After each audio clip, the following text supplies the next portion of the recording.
So I'm considering going live streaming and having multiple people perhaps be guests on the screen with me, and I'm just wondering what kind of software I should be looking for, something easy to use, or what do you guys use?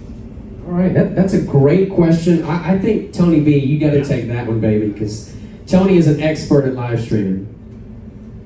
Expert, that's a lofty compliment. I know that, especially during the pandemic, StreamYards became very popular, and that's, so the way live streaming works in two ways. You can have your own live streaming software that you would run on your computer. So I use a software called Ecamm, and that's local to my computer, and then it pushes the thing up to YouTube.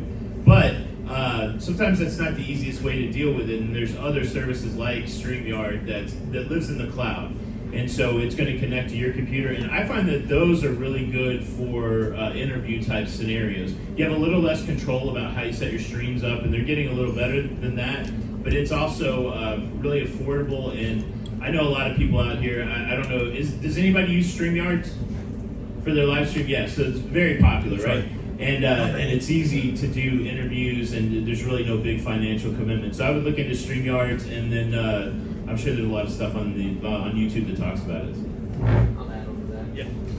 Yeah, and So one other thing that I have is also a free option. This one takes a little finagling, but I like the results of it because, like Tony said, with StreamYard, it's very restrictive, and you don't have too much play with it. It works great for bringing people in, but what I found that works, and I actually did it with Mama Hocum and Peter when I would do them on my live streams, is Skype. So you use a combination of, it's called OBS, or Open Broadcast Software.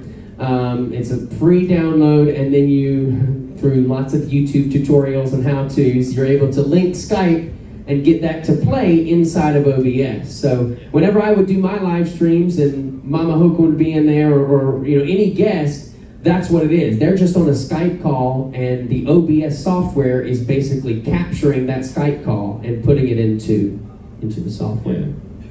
So what Josh is talking about is a lot of us started with OBS. That is a completely free solution. So if you don't want to spend any money at all, OBS, but that is a lot of elbow grease too. I mean, that's a lot of, so I mean, it's, you got to be into it. So if you want something where you can just go and start, I would look at the service, because those services, anybody know what Streamlabs cost? Streamlabs is free. Streamlabs does have a free option. Okay, yeah. So, and that you can bring as many people in as you want. I think up to 12. Yeah. So that's free 6. It's free. Yeah. well, you gotta have that duck, don't you? Yeah, you got the duck. Oh yeah. So if you want to get past the branding, I guess. There's another one called Melon App. Yeah. Up to 10 people for free. Yeah.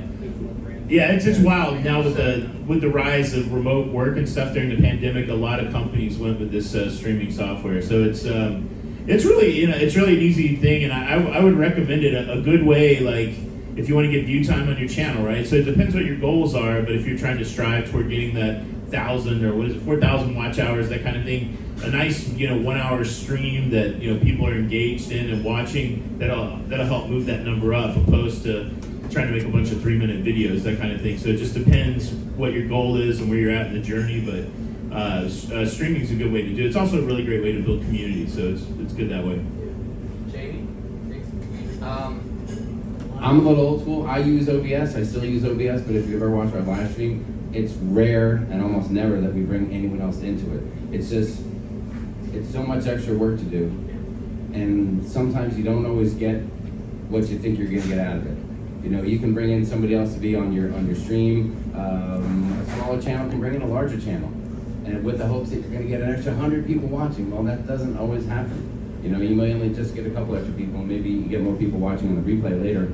But for us, we do OBS, and then if I want to bring somebody in, I've done it before using Zoom, and then I have to use like a second monitor, then you have to size up the Zoom window, and then you can dive into the whole thing as if you're doing green screen. And if you want to set up a scene where it looks like the two of you are in the same room together, then you got to have a green screen for you, a green screen for the other person. Then you got to size up each person about the same size, so it looks like it's a little more natural. And then there's a lot more work to it. So you just got to think: do I want to go through all this, then potentially have a delay on the sound and something not going right when I click go live, or do I just want to say, hey Sharon, it's just you and me tonight, and let's just talk to the people out there. So Hey, that's Josh. one of the tricky things. Talk about how we do free live. That's why I never get invited. I never asked you, Tony. I thought you would blow me off. You'd be like, sorry, dude. I mean, after I ruined your life in air hockey, I figured you Yeah, I don't really have much to add on that other than we live stream just a couple of times maybe a year. We probably should do more of it. I just don't do it for whatever reason. Yeah. And when I do it, I'll just take my Canon R6. I download some software off of the Canon website. I think it's the utility. It is. Yeah, EOS utility, just so that I can use my camera and my microphone. I'll hook up an external microphone to my computer via USB and try to give it the best quality we can. But that's about all I'll do when we do it. Just try to give a little bit better audio and visual quality for it. But that's about all I'll do. Because we just don't do it very much, do we, hon? Live stream? Oh, yes, sir. Oh! Sorry. Double fisting! Ladies and gentlemen, Elisa with EECC bringing in the drinks. All right. I don't know if that is safe for your heart, sir. You need to. No, that was a great question. I hope that answered it. In short, you can do very simple with live streaming. You can also, as Jamie mentioned, be extremely complex. And of course, the more complex you get with anything, the more chance it is for it to mess up, and like he said, audio be off and things like that. Josh, So. talk about how before you do a live stream, we do a test. Yeah, we that's a good point. I don't know if you do this, but typically before I do a live stream, we'll do even a test live stream, right? So I'll make an unlisted link on YouTube that only I can see or who I want to see, and we'll just go through and test everything. So a live stream for us often is not just turn on the computer and hit go. It's usually a 3-4 hour process, before of scheduling it, making the thumbnail, the description, figuring out what you're going to talk about, if there's any images or anything like that you want to throw in. So it can be a lengthy thing, or it could not. So does that answer your question, Jan? Yes. Great.